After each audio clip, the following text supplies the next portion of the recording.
Sandy दरवाजा खोलो ना थोड़ा, सैंडा दरवाजा खोलना थोड़ा। So okay,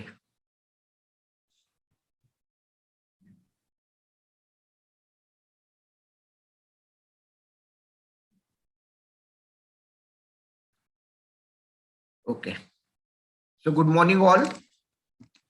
I welcome you all to this 10th day of the online classes for MA Part 2 third semester, being organized jointly by Rajkumar Keval Ramani Kanya Mahavidyalaya Jaripatka Nagpur, Vasantrao Naik Government Institute of Arts and Social Sciences Nagpur, and J.M. Patel College of Arts, Commerce and Science Bhandara. The classes are being conducted for the syllabus which is prescribed for Rashtra Sant Tukadoji Maharaj, Nagpur University, Nagpur. There is today we will be dealing with the post. We are starting with the post-colonial paper, and the first unit, which is the things fall apart. That is, and the resource person. Just a minute.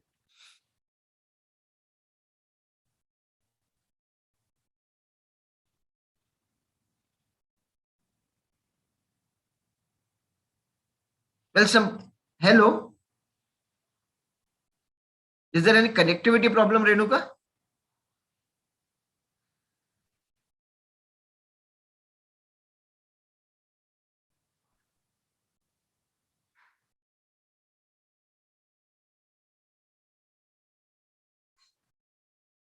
Yes. Was there any network issue? Yeah, network issue was there. Okay, I'll start again. Yeah. So we are starting with the post-colonial literature today. The first unit, things fall apart, and the resource person for the day is Dr. Renuka Roy. Ma'am is working as an associate professor in S.K. Polwal College, Kamki. She has 15 years of teaching experience at undergraduate level and has engaged PG classes as guest speaker. She has been awarded PhD in way back in 2017 itself. The topic was a critical study of women characters in novels of V.S. Naipaul. She has published research papers in peer-reviewed journals of great repute and has also given oral presentations on her research work at national and international level. She has published her papers as chapters as well in certain books, and her area of interest is feminist study, diasporic literature, and Indo-Caribbean studies. Ma'am is a soft skill trainer, trainer too, and she gives presentations on interview techniques and personality development. Ma'am is actively involved in different cells and committees of her college and takes keen interest in developing students' language skill, especially in English. She has performed tasks related to examinations and has done orientation and refresher courses under the being conducted under UGC and HRDC centers. She considers herself to be a lifelong learner, and as far as I know, is an academician. So I welcome ma'am on behalf of the organizing colleges and hand over the mic to her for presentation. Over to you. Thank you. Thank you very much, sir, for this opportunity. Teaching HAB is really a challenge as well as opportunity for me. And dear student friends, you will also learn a lot when you will study Chinua Achebe. Let me allow me to share my screen first.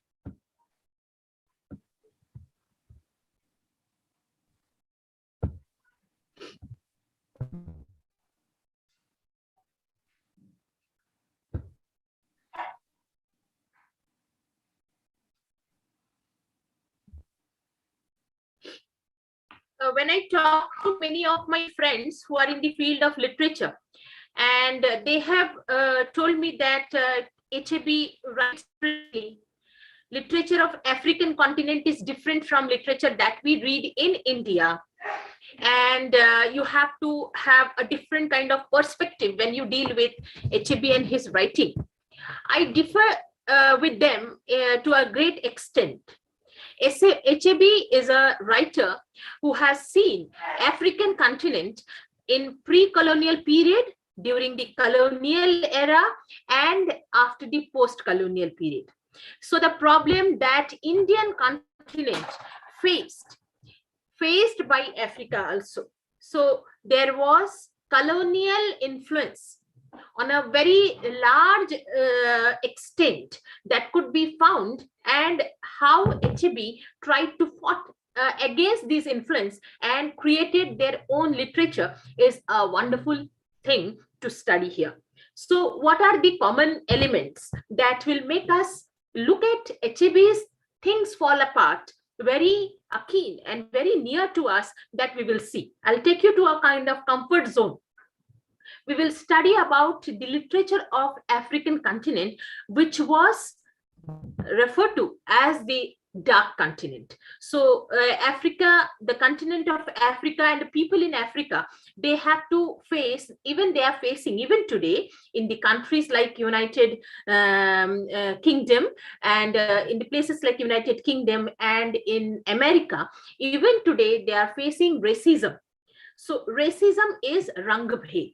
So they were being denigrated for their complexion. They are considered savages. They are considered not at par with the British intellectual, their civilization, their sensibility, their taste. They have been treated as inferior to these higher race people like white people. So we have seen that, we will study that there was the African people, they were being deported, they were being taken away from their continent, and they were being treated as slaves for centuries. And the colonial power that came to Africa, that ruled over the African land, they have enslaved the land, they have colonized the land, and they have brought that missionary institution in Africa, and how they have looked down upon African culture. They have subdued and they have suppressed the native African culture. Now, when we will see this dark continent, this African continent, we find that literature of Africa, which is one of the major area to be studied in 20th century literature. So African literature revolves around the writing of the people in the African land, the people, nationals living in the African soil, and they have dealt with the native sensibility and the atmosphere of Africa, which was although looked down upon or looked as a country of darkness by many great British writers. So these misrepresentation was completely ruled out by African writers. African literature embodies the quintessential Africanness. That means they have not neglected their oral tradition, their own literature of folk tales, and their own native stories, their atmosphere, their beautiful, their rich legacy. So they have taken that into consideration. The value of African literature, it lies in its Africanness. So what are the characteristic features of Africanness? Africa has a very rich legacy of oral tradition, that is oral literature, which is also called as orature. And these oral literature, they carry the wisdom, pride, and ethical tradition of Africa's ancient society. So when British colonial masters, they came, they tried to depict in their literature, in their works, in their reports, the kind of picture of African people as savages, as men without any culture of their own. But the writers from African land, like Achebe and many other writers that we will study, they tried to go beyond this representation, stereotypical representation of African land, African people, and they tried to establish their own culture. So many modern novelists and poets and playwrights, they have either eulogized the past of the Africa, or they talked about the devastating effect of on the native society of European colonial power. How European colonial power, they have what we will call as, they have tried to suppress their original culture, rich original culture of Africa. And many writers, they have written about the protest, conflict, anguish, and the anger that Africans, they felt on being exploited, on being subjugated, on being enslaved by European colonial masters. Now, how is Achebe's writing is different from other writings? Achebe was a person who received education from United Kingdoms also. So he had seen our culture, African culture, and he has got education in the colonial language, that is English. And he tried, in order, he did not try to suppress, or he did not try to look down upon his own culture, but he was greatly moved, he was greatly pained to see that many African writers, they are not giving proper representation of their continent to the world. So using the English language as his tool, he tried to talk about the rich African culture, African ethics, their traditions, their customs. In his seminal work, The Things Fall Apart. Before we go ahead, we will just see the West African Anglophone writers and how they try to dispel the wrong notion about the stereotypical representation of Africa as land of, it is as a dark continent. So these writers, they try to erase the debased opinion about the African continent. The world looked at America as a land which does not have a proper language of their own. They considered America as a land of savages. So the language of English language that these writers, they have learned from their colonial masters, it became a powerful weapon to smash this stereotypical representation. Stereotypical representation is typical representation. Like in Indians were considered as uneducated, chaotic, savage. मतलब Indian लोगों में polish नहीं है, uneducated है. So whatever development was brought, it was brought by the colonial masters. So they became the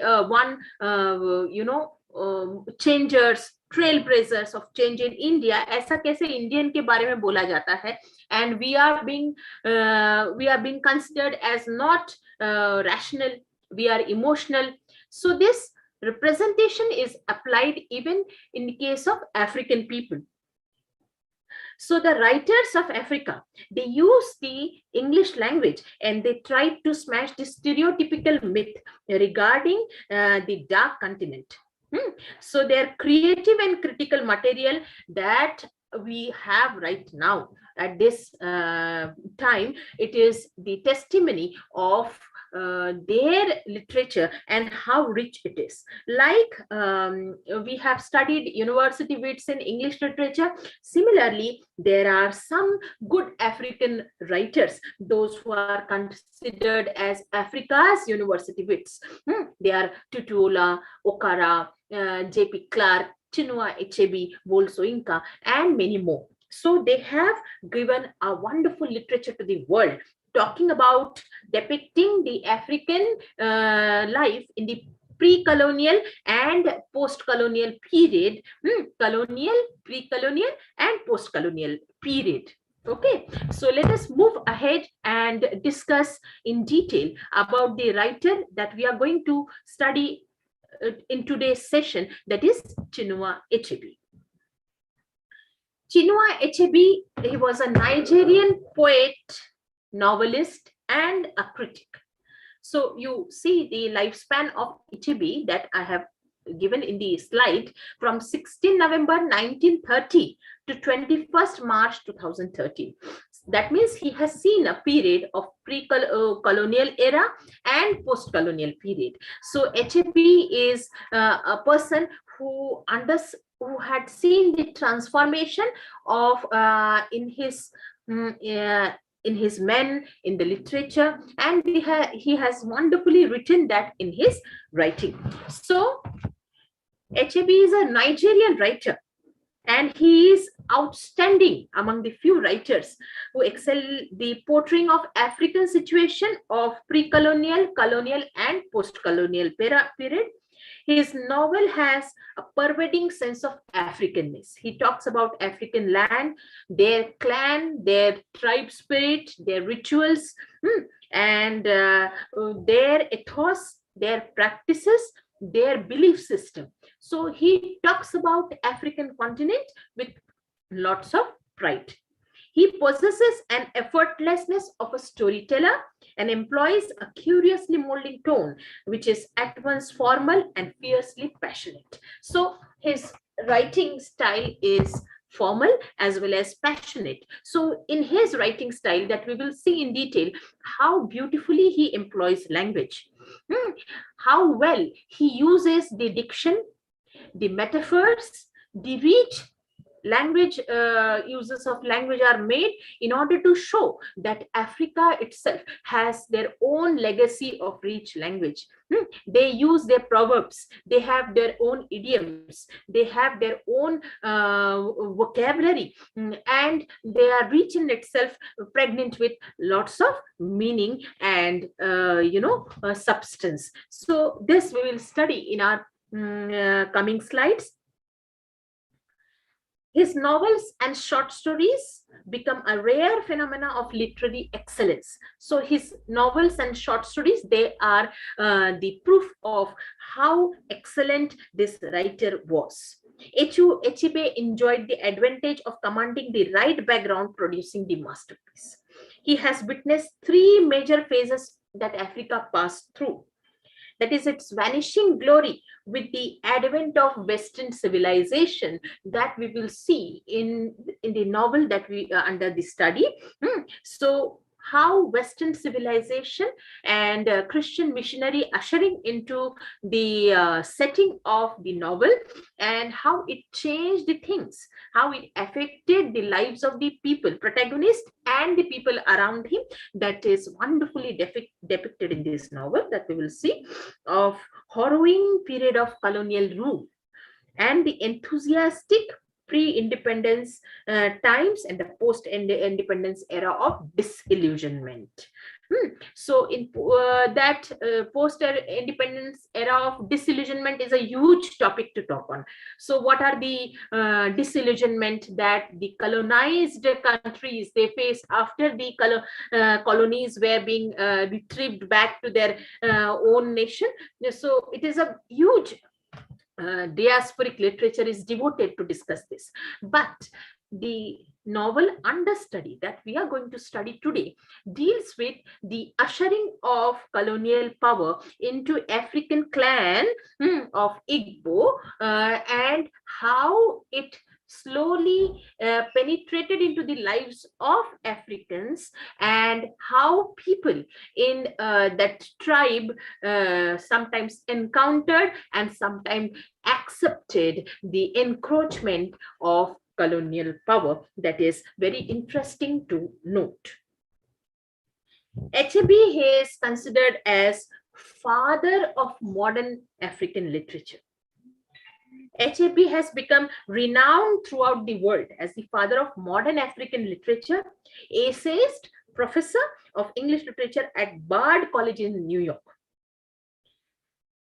Achebe's achievements are most concretely reflected by his prominence in Nigeria's academic culture and its literary and political institution. He worked for Nigerian Broadcasting Company for over a decade and became an English professor at University of Nigeria. He has also been quite influential in publication of Nigerian writers. In 1967, he co-founded a publishing company with a Nigerian poet called Christopher Okigbo. In 1971, he became editing Okike, a respectable journal of Nigerian writing. In 1984, he founded Uwandi Igbo, a bilingual magazine containing a great deal of information about the Igbo culture. He has been active in Nigerian politics since 1960s, and many of his novels address the post-colonial social political problem of Nigeria. Now, let us study Achebe as the man standing at the crossroads of culture. So Achebe received multicultural upbringing that I had already talked about. So he was brought up in the traditional Igbo culture of the continent, and he received his education from United Kingdoms, and this gave him exposure to both the continents. He understood the perspective of people from his place as well as from outside. So we will see what are his main works. We will take a glimpse of his literary contribution in rapidly we will take the glimpse of his literary contribution. Things Fall Apart, that was published in 1958, is Achebe's first novel, which concerns the traditional Igbo life at the time of the advent of missionaries and colonial government in his homeland. So it has more, this work is more akin to Achebe's own life. So he has depicted the Igbo life, Igbo clan, and how the coming of British colonial missionaries it affected, and what are the responses of the people, that has been wonderfully depicted in his novel. His principal character cannot accept the new order, even though the old order has already collapsed. So things fall apart, as the title goes. Things are here, old order, old way of behavior, ethos, their practices. The protagonist in the novel and his community, they have already started losing belief and sustenance or tenacity to follow their old culture, and they have already their cultural values were already being disintegrating. And in such juncture, British colonial missionaries, that they entered. So they started converting the people from Igbo community into Christianity. So the disintegration of value and encroachment of an outsider into their community forms a wonderful content of the novel. His principle now in the sequel, No Longer at Ease, which came in 1960, he portrayed a newly appointed civil servant, recently returned from university study in England, who is unable to sustain the moral values he believes to be correct in face of obligation and temptation of his new position. So it is also a beautiful piece of work and sequel of his first work, Things Fall Apart. In Arrow of God, set in 1920s, in a village under British administrator, the principal character, the chief priest of the village, whose son becomes a zealous Christian, turns his resentment at the position he is placed in by the white man against his own people. His work, A Man of People, Hills of Savannah deal with the corruption and other aspects of post-colonial Africa. So there are many beautiful short stories that Achebe has written with his wonderful style of writing that needs to be studied personally, dear student friends. And now let us move ahead. And about this literary language of Achebe, we will see in detail in the coming slides. Now let us see about the work under our study, that is Achebe's Things Fall Apart, that he has written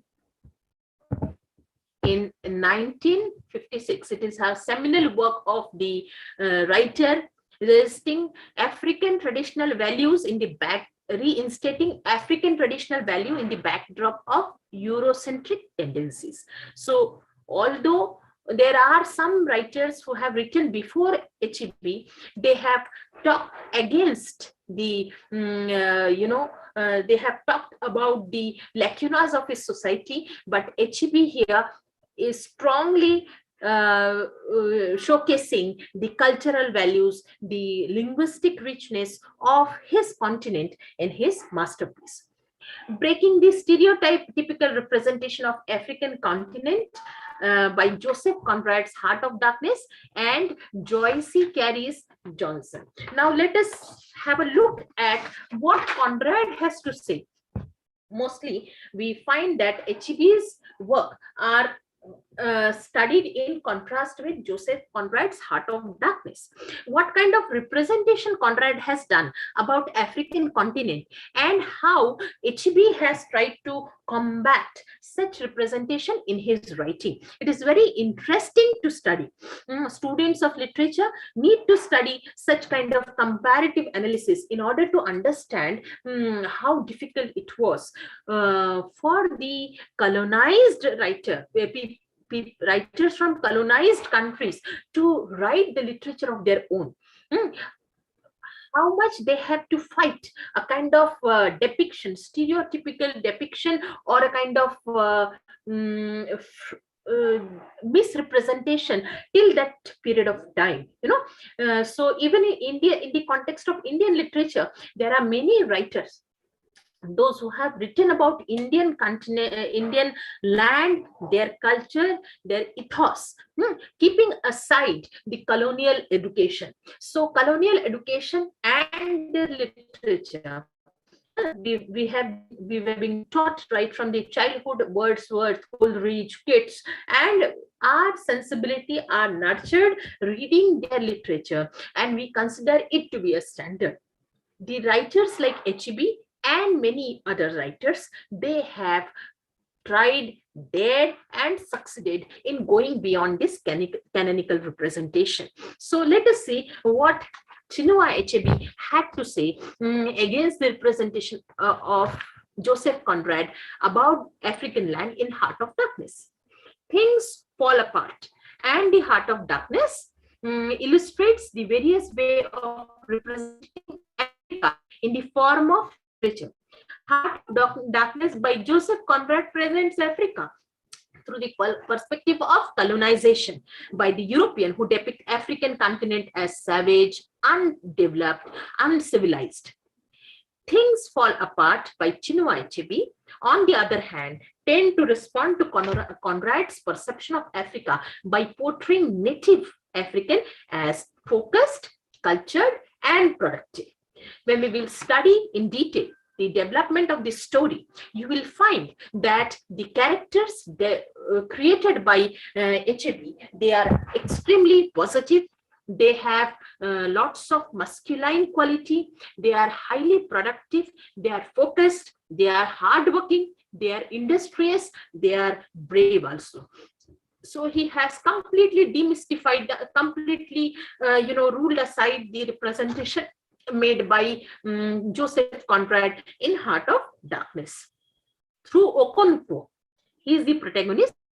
Achebe depicts Africans as proud people that value their cultural practice and are ready to defend their native culture regardless of Europeans' call for civilization.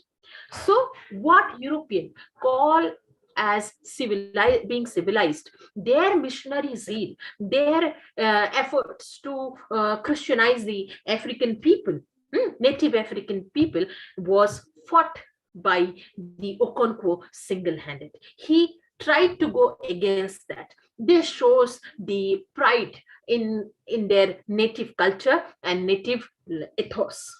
Conrad, in his novel, portrays Africa as a dark continent with hopeless population that relies on donations, grants from European countries. So this is a kind of representation that Joseph Conrad has done. He has given a very denigrated representation of Africa in his work.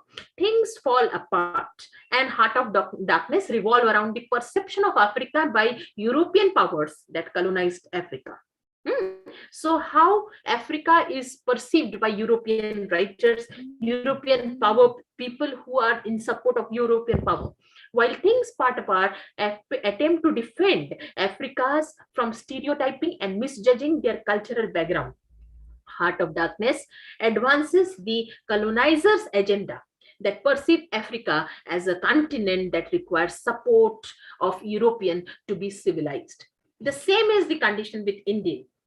They also have brought India under their rule, thinking that they are doing some, European colonial masters, they are doing some very great work for India. India is a land of disorderly people, lazy people, and they are they are emotional. They lack that rational and scientific thinking. There are so many religions. They are coexisting, and then some disciplinaire is required to bring them into order. This was the perspective of British colonial towards India. Same is applied to the African also.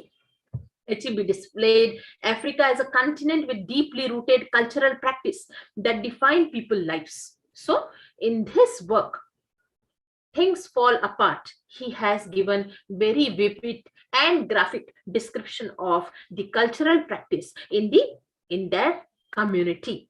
While the European would consider gender equality and respect for women as a form of civilization, Achebe uses Okonkwo to show how African culture influences every aspect of their life. Okonkwo is described as a man of action, man of war. He is so rigid that he rejects any attempt by missionaries to adapt new ways of life. He is a polygamist, patriarch, and command respect from his wife. In most of his action, Okonkwo is unable to strike a balance between reasoning and reality. His actions are mainly violence towards his wives, habits that portrays African men in bad light. So despite his behavior, he remains true to his belief about the role of men in African context. Heart of Darkness advances the colonialistic ideology of exploiting Africa.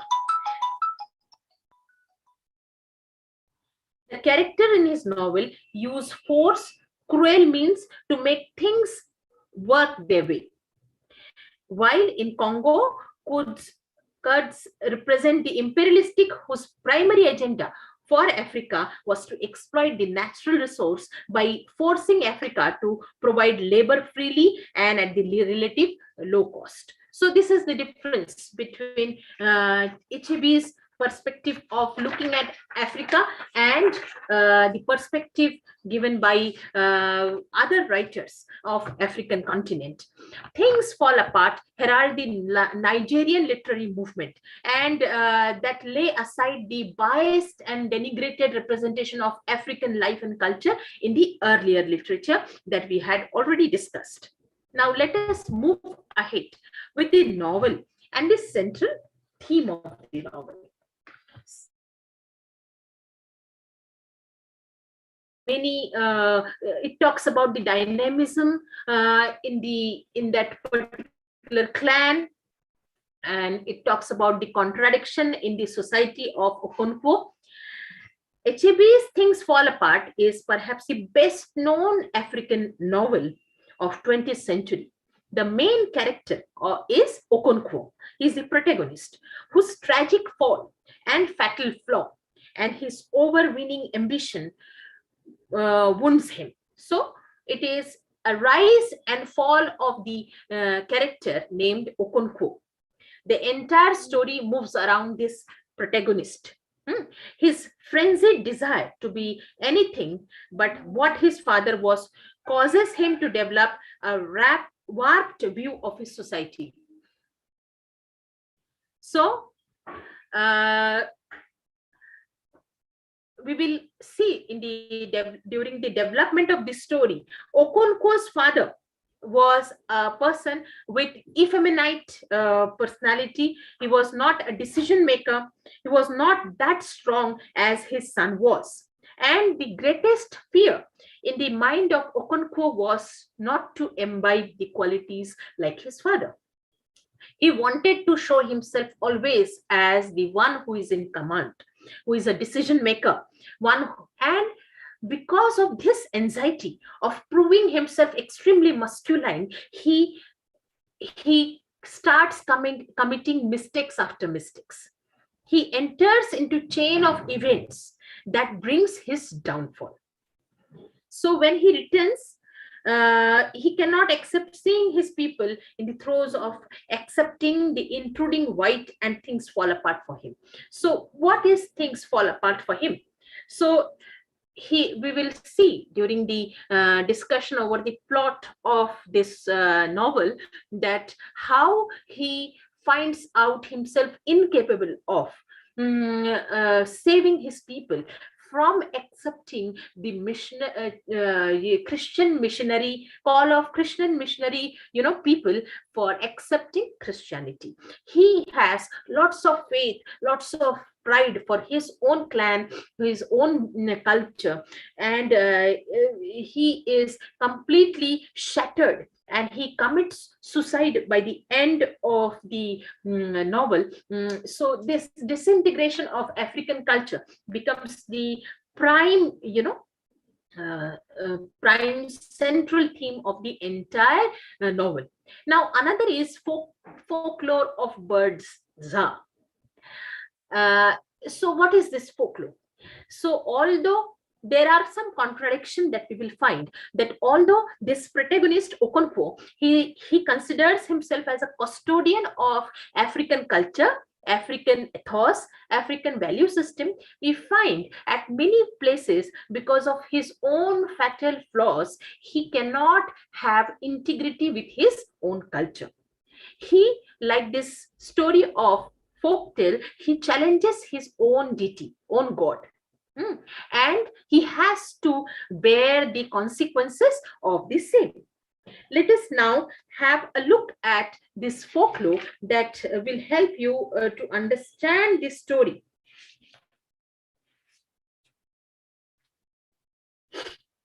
Significance of little bird Za, which resembles trickster characters in the mythologies of many cultures who also challenge the gods. So we come across the characters who challenge the god. Let us take a very known character like Prometheus and Sisyphus and Tantalus. In the Greek mythology, they have challenged their own gods and they have to suffer the downfall. In a similar manner, in this story, in this story of little bird, that is a part of African folk tale, this little bird Za, it raises question against the greatness of the god, personal god Chi, and then he has to follow the consequences.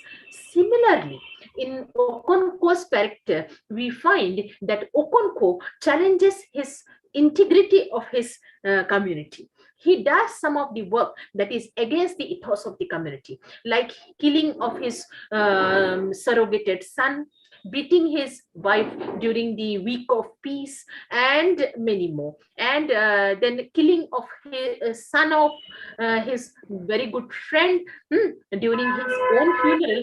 There are some such incidents, that brings downfall, that heralds downfall of Okonkwo.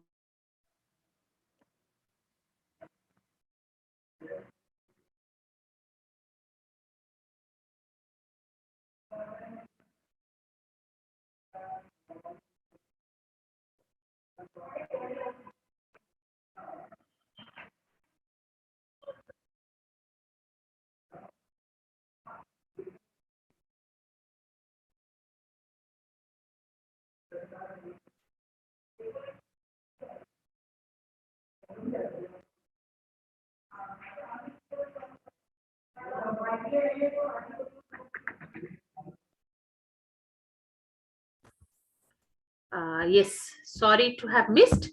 I'll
yes.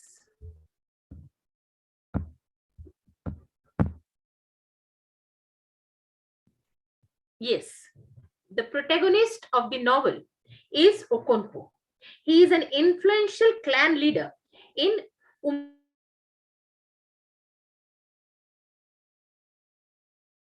a village is a place where where the first part of the story takes place. The setting is set since early childhood. Okonkwo's embarrassment was about his lazy, squandering, and effeminate father, Unoka. So Okonkwo's only complex in his life was that he was born of a man who was he was very lazy and whom he dislikes to a to a great deal. Okonkwo hard work and his power in war has earned him a position of high status in his clan. So Okonkwo is considered as leader of this clan. He has accumulated a lot of wealth, and because of his a strong position, he could have three wives, he could have several children. But one peculiar quality, one eccentricity or weakness that we could find in him, that he is greatly he is extremely anxious to assert his masculinity, and this has resulted in rashness in his behavior. He is always troubled, and he is extremely impulsive in his behavior, where he wants to prove that I am extremely masculine, I am extremely strong. The next character is Voe. He is Okonkwo's eldest son, whom Okonkwo believes that he is weak and lazy too, like his father. Okonkwo actually beats Voe, and hoping to correct the faults that he perceives in him. This boy comes under the influence of Ikemefuna, a boy from neighboring village whom Okonkwo wins as the prize of the war. This boy comes into his family and he becomes the member of Okonkwo's family, sharing a strong bond with Voe. Boy begins to exhibit more masculine behavior, which pleases Okonkwo under the influence of this new boy, Ikemefuna. He maintains that doubt about some of the laws and rules of the tribe. So, although Boy is under always under the power of his father, but he has doubt about his own ethics of his own clan. Eventually, he converts himself into Christianity, an act that Okonkwo criticizes as effeminate. Okonkwo believes that Boy is afflicted with same weakness of his father. So he is not happy with the decision of his son Boy. Now, Ezinma. Ezinma is Okonkwo's favorite daughter, the only child of Okonkwo's second wife, Ikwefi. As the only one of Ikwefi's 10 children to survive past infancy, Ezinma is the center of her mother's world. Their relation is typical. Ezinma calls Ikwefi by her name and is treated by her as an equal. Ezinma is also Okonkwo's favorite child, and for she understands him better than any of his other children and reminds him of Ikwefi when Ikwefi was village beauty. Okonkwo rarely demonstrates his affection, however, because he fears that doing so would make him weak. Further, he wishes that Ezinma were a boy because she would have been the perfect son. So, this is also one of the quality of Okonkwo. Although he had great affection for his children, he never displayed his affection, because showing love for somebody was considered by him as an effeminate act. Ikemefuna is a boy that is given to Okonkwo by his neighboring village as a prize of his war that he has won. Ikemefuna lives in Okonkwo's first wife's hut, and he quickly becomes very popular with the people, with the members of his family, especially the oldest son. Boy considers Ikemefuna as his brother. Ikemefuna starts calling Okonkwo father. He is a perfect clansman, but Okonkwo never demonstrates his affection because he fears that doing so would make him look very weak. There are some other characters like Uchendu, who is the younger brother of Okonkwo, and he gives Okonkwo shelter during his exile in Mabanta. Okonkwo's father, Unuka, whom Okonkwo always dislikes. Ebeirika, Okonkwo's friend, who is with him and who supports him during his stay in his own village, Umufia, and during his exile in Mabanta. There are some British characters like Mr. Brown, Reverend James Smith, and the district commissioner. They display different kind of traits. Mr. Brown is benevolent, although he brings Christian ideals into that small clan. He is never very pushy, never very aggressive in instilling the Christian religious values among in the lives of African tribe. Reverend James Smith, he is extremely aggressive and rash, and he tries to bring the change very fast. The district commissioner is a man who is considered as very objective, and he is cold-blooded in his behavior. He is not sensitive.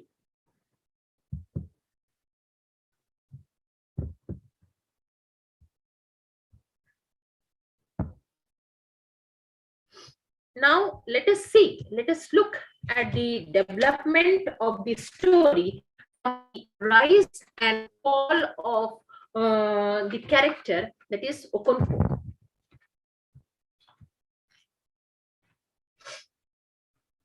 Okonkwo is a respectable and wealthy warrior of Umofia clan, a lower Nigerian tribe. He is wealthy and respected warrior of Umofia. And he is haunted by the action of Unuka.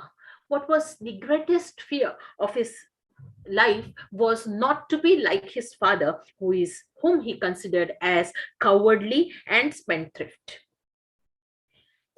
His father died in disrepute, and he left behind many village debts to be settled by Okonkwo after his death.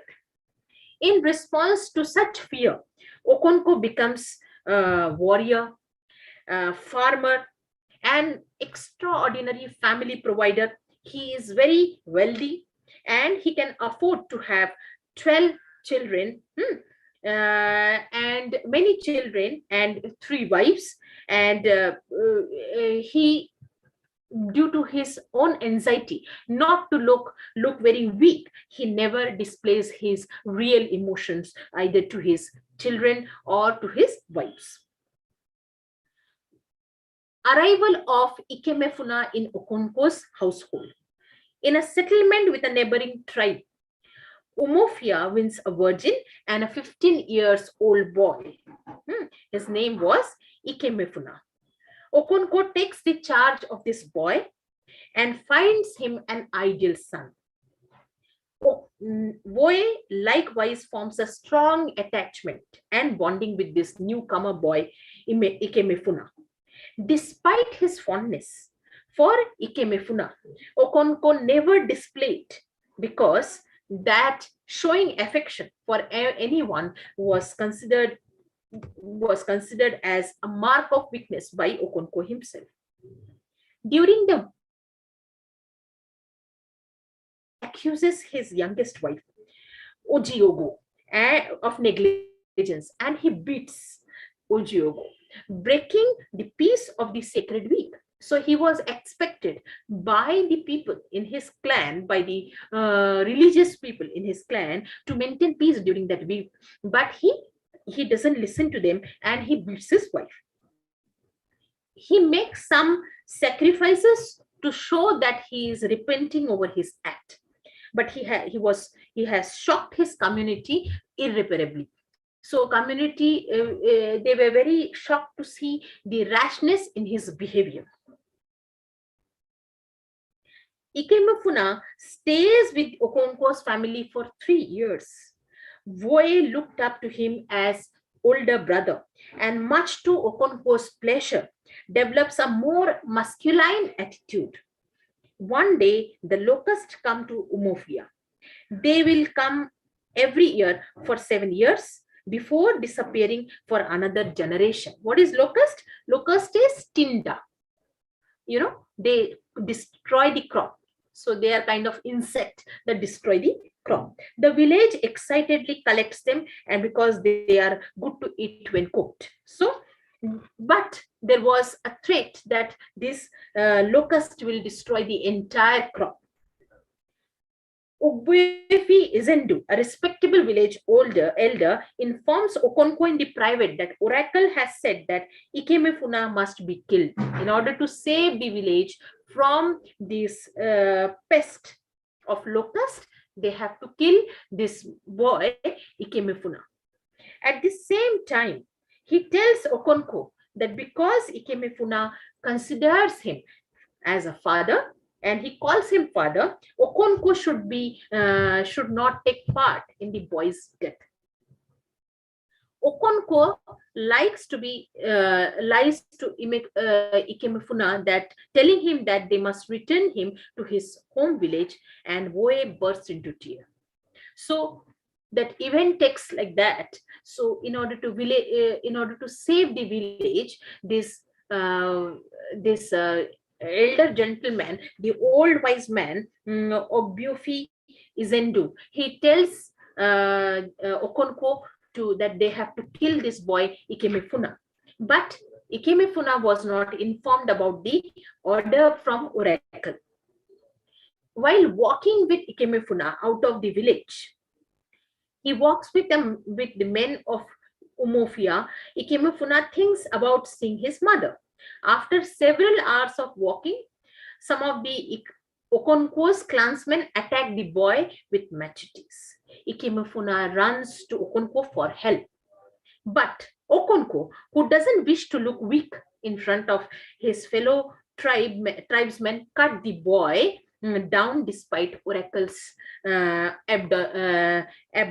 admonishment. So although he was being instructed not to take part in the killing of the boy, in the assassination of Ikemefuna, he in order to display his own masculinity, he enters into the act of killing the boy.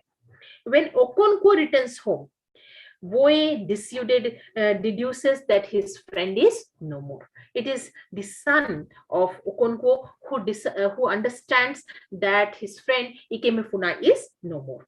Okonkwo is greatly depressed after the murder of Ikemefuna, and he starts feeling very bad. His favorite daughter, Ezinma, she falls in, and tragedy overtakes Okonkwo during the funeral of Izendu. Another bad event that happens.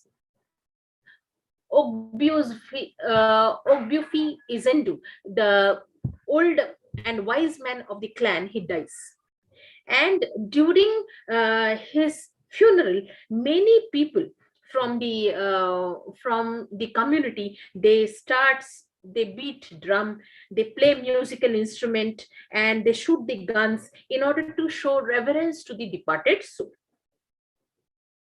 So it was a large, elaborate funeral where men beat drums, and guns were fired. Tragedy compounds upon itself when Okonkwo's gun accidentally explodes and kills the son of Ogbufi Izendu. So he is a 16 years old boy whom Okonkwo accidentally kills. Now he has to accept the penance for the act that he has done. Okonkwo was, because killing a clansman is a crime against the earth goddess. In their community, it is not considered right to kill one's own clansman. Okonkwo must take his family into exile for 7 years in order to atone this wrong done to the community. Whatever crime he has committed, it has to be atoned. He gathers his most valuable belonging and takes his family to his mother's natal village, Mabanta. So he goes to the native village of his mother. Men from Ogbufi Izendo's quarter burn Okonkwo's building, kill his animals to cleanse the village of his sin. So this is a place that shifts and transforms the personality of Okonkwo altogether. He realizes that he has done something very wrong, and now he has to live against his own wish in his mother's village, Mabanta. Okonkwo's kinsmen, especially his uncle Uchendu, receives him warmly. They help him build a new compound of huts and lend him yam seeds to start farming.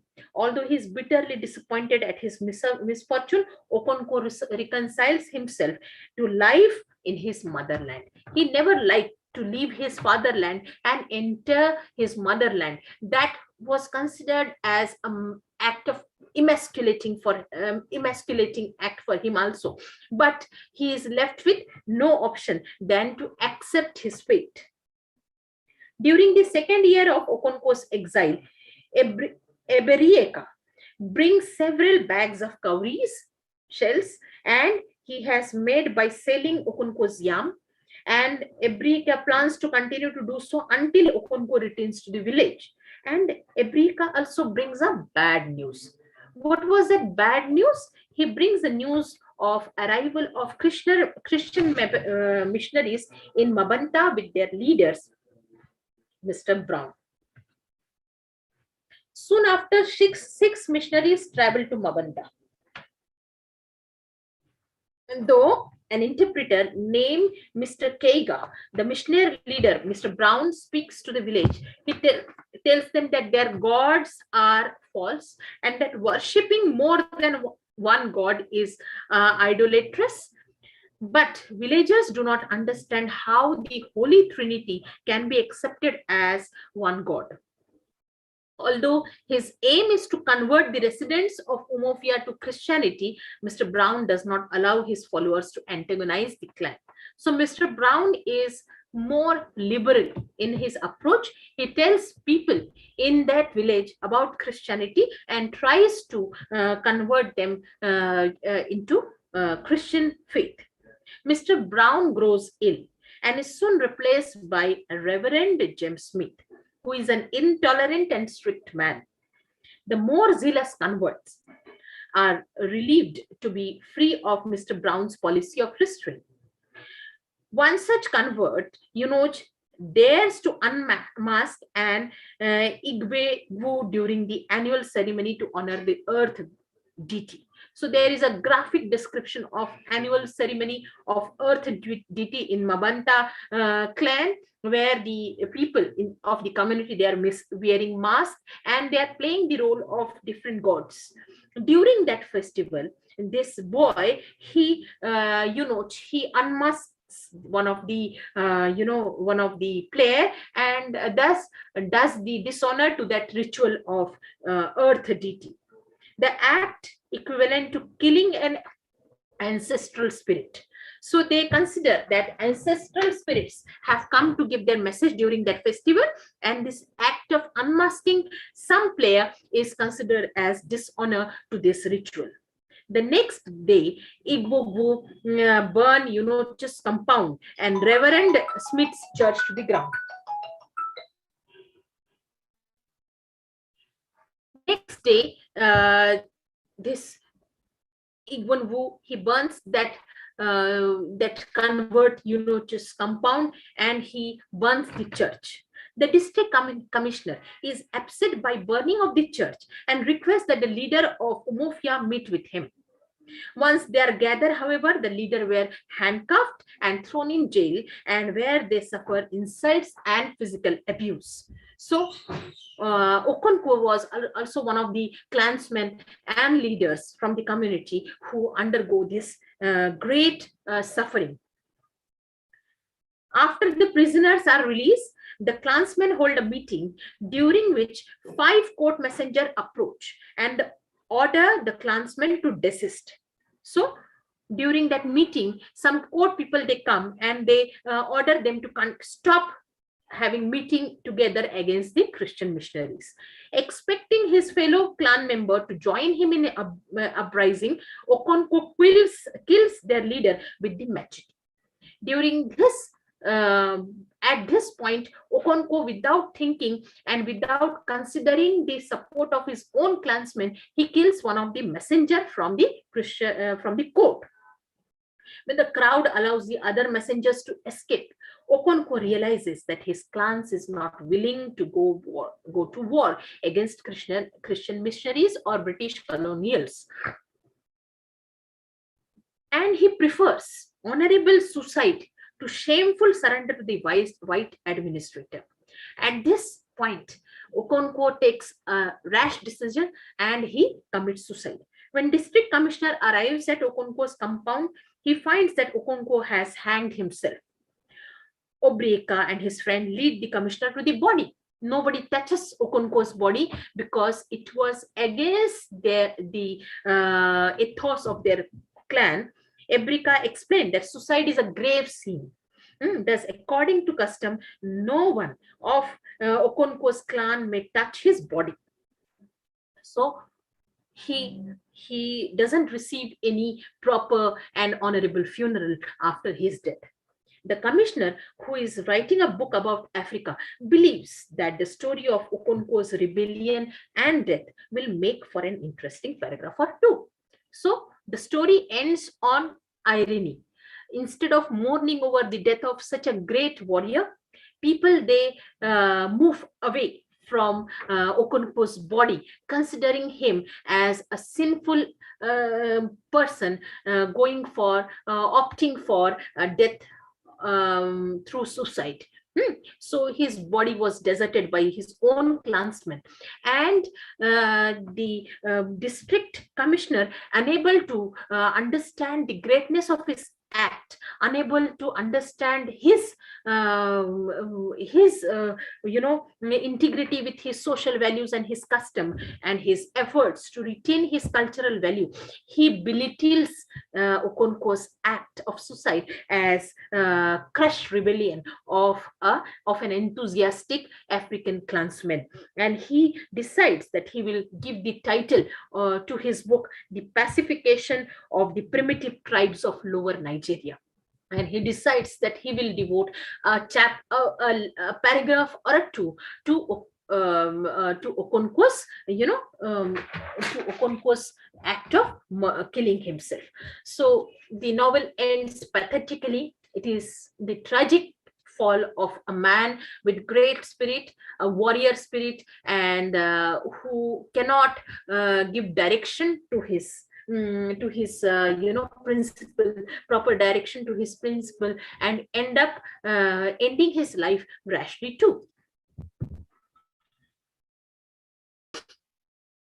Now we will study the plot construction of this work. The plot is tightly knit into a strongly built mainframe. We find that Achebe himself adopts an omniscient point of view. Omniscient means a writer who is the voice, who is the main voice of the and who is seeing everything, and he is only narrating the progress of the plot. We are acquainted with the protagonist Okonkwo, his society, his culture, his kinship, and the bond that he shares with his fellow men. At the first part of this novel, we are made aware that Okonkwo is a great clansman. He is warrior. He is very hard-working farmer who is respected for his perseverance, for his great work, and he is a man who respects his culture. He is a provider to his family. He is so wealthy that he can afford to have a large family. He has 3 wives and many children. There are 3 major events in his life that decides his fate and his gradual downfall. Despite being very zealous adherent to his own cultural values, to his own faith, Okonkwo could not maintain integrity to these values at some point of time. First mistake that he commits, that he beats his youngest wife for her negligence during the peace week. And this act of Okonkwo, this rash act of Okonkwo's, creates a kind of disturbance among his clansmen who are shattered to see such callous approach of Okonkwo towards the women of his, towards a woman of his house. Another mistake or another fatal act that Okonkwo commits, which is instigated by his own complex of showing his masculinity, that he kills the boy Imofio, who is who kills the boy Ikemefuna. Ikemefuna, the boy who considers Okonkwo his, who calls Okonkwo his father, and looked up to him as one of the father figure. And the third one, that killing of his own friend's son during the funeral ceremony. These 3 incidents brings downfall of Okonkwo, and who is compelled to leave his own village and take shelter as exile in his mother's village, Mabanta. Second part gives an elaborate description of the process of Christian missionaries taking root among the Igbo clan of Umofia and Mabanta, both. Okonkwo's maladjustment during the exile in Mabanta. Okonkwo could never adjust himself. For him, his father's land his own, and he finds himself ill at ease in his mother's land.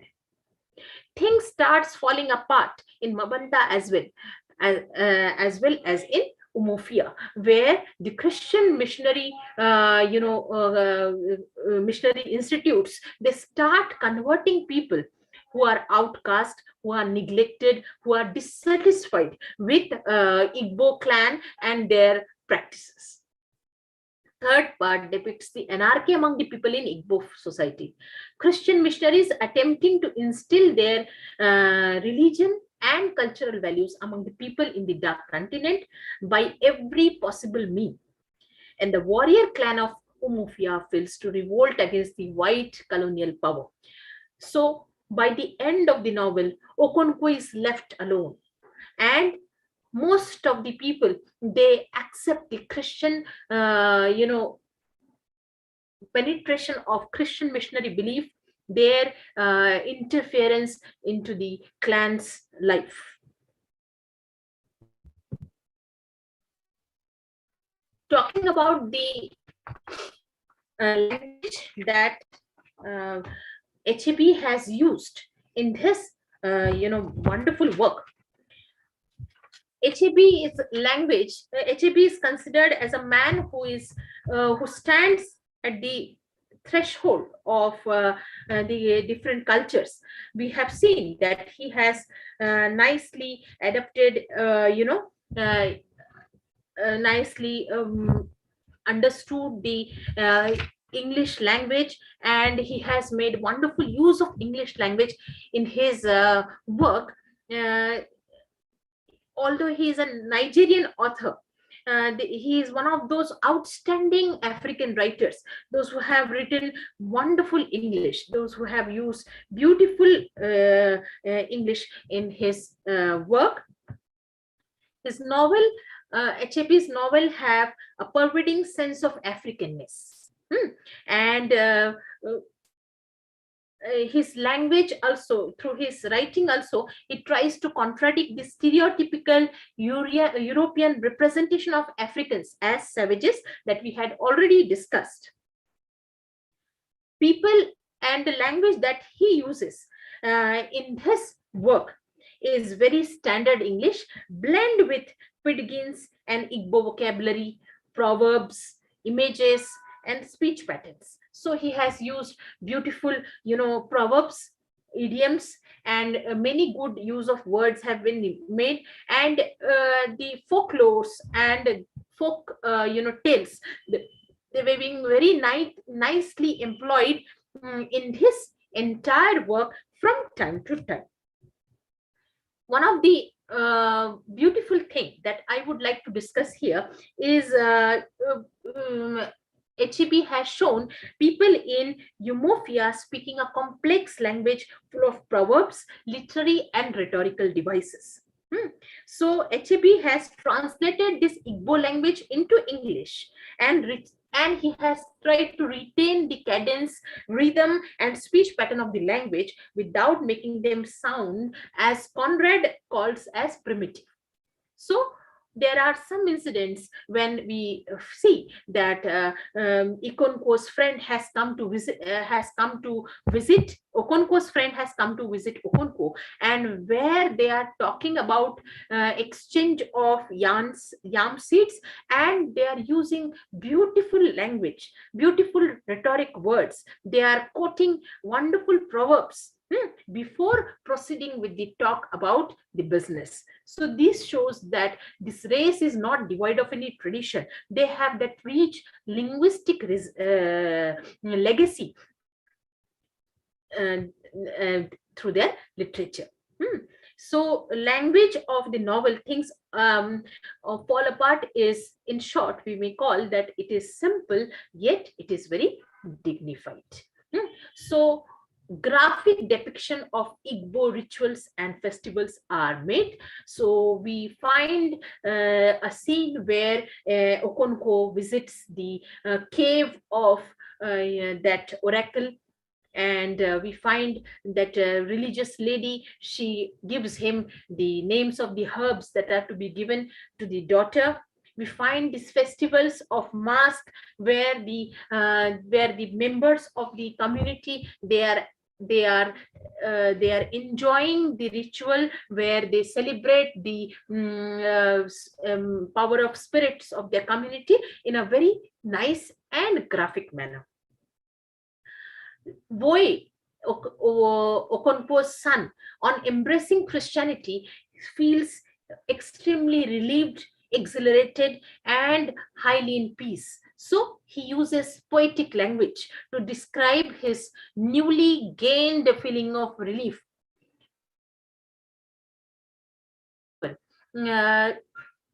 Achebe has wonderfully employed the use of irony. Tragedy of Okonkwo, his downfall, is looked down as an incident deserving only a paragraph or two in the proposed book of the district commissioner, is in itself a very striking example of irony employed by Achebe in his work. There are some incidents like feast of new yam in Umofia, reopening or ripening into the wrestling match or in the Ilo on the second day. There are some tales, some stories that are being used, that are being told in the in the entire narration of the storyteller, of the madman, and other things that has been wonderfully used by Achebe in this work. And finally, I would like to thank the organizer for giving this wonderful opportunity.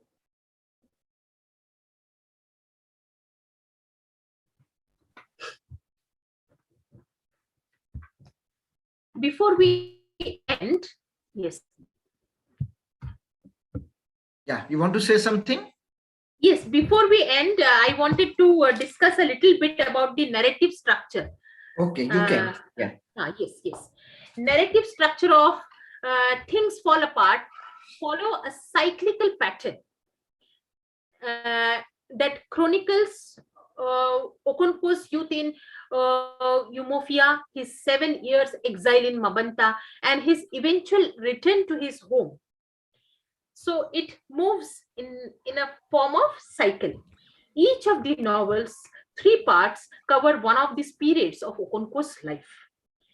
The novel's 3 parts also map onto a gendered narrative structure that follows Okonkwo from the fatherland to motherland, back to the fatherland. So Okonkwo was very zealous about exhibiting his masculinity, and how this traverse from his fatherland to motherland back to his fatherland, it affects it positively and effect negatively on his thinking. Is very interesting to study here. This gendered narrative structure functions in counterpart with Okonkwo's ongoing obsession with his own masculinity.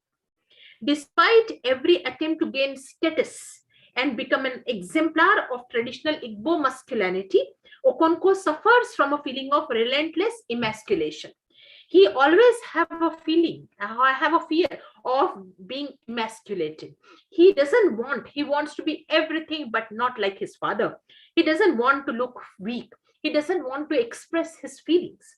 Despite every attempt to gain status and become an exemplar traditional Igbo masculinity, Okonkwo suffers from a feeling of relentless emasculation. Okonkwo's struggle to achieve recognition repeatedly draws him into conflict with his community. So he wants to achieve recognition, and which brings conflict with his community, eventually leading both to his own downfall and to that of suffering of his family, and to that of Mofia and 9 villages. Part 1 of the things fall apart emphasizes Okonkwo's coming of age, his attempt to distance himself from disreputable legacy of his father. He considers as his father is a lazy and good for nothing failure man, and he never wanted to own any legacy from his father. Okonkwo's tireless effort and a singular drive, along with his local fame as a wrestling champion, go a long way in securing him a place among the title men of Umofia. He becomes one of the renowned Umofian. Yet Okonkwo's zeal frequently leads him astray, as when he executes Ikemefuna, the young boy who becomes his surrogate son after being surrendered to Umofia by another village to settle a violent dispute. When the clan elder decide it is time for Ikemufuna's execution, an elder named Ogbufi Zendu warns Okonkwo that he should not bear a hand in Ikemufuna's death. Despite this warning, a moment of panic ultimately drives Okonkwo to bring to machete down on his surrogate son. He was afraid of being weak. At another point in part 1, Okonkwo shows himself quick to anger with his wives and short in patience with his children. His obsession with upward mobility and traditional masculinity tends to alienate others, leaving him in a precarious social position. So his beating of his wife was not taken very nicely by his own clansmen. He was being alienated. He was being left alone by his own. He was not being considered as a man conforming to the norms of his clan. In addition to narrating Okonkwo's struggle to build a distinguished reputation, part 1 also provides a broad view of pre-colonial Igbo cultural world. Achebe showcases numerous Igbo cultural values, religious beliefs, ritual practices to provide the reader with a sense of Igbo world. By the end of part 1, however, both Igbo life and life of his community teeter on the brink of disaster. The first blow comes with the death of Igbofio Izendo, the oldest man in the village and the same man who warns Okonkwo against killing of Ikemefuna. The second blow comes with during the Izendu's nighttime burial. Okonkwo's gun fires and kills Izendu's 16 years old son.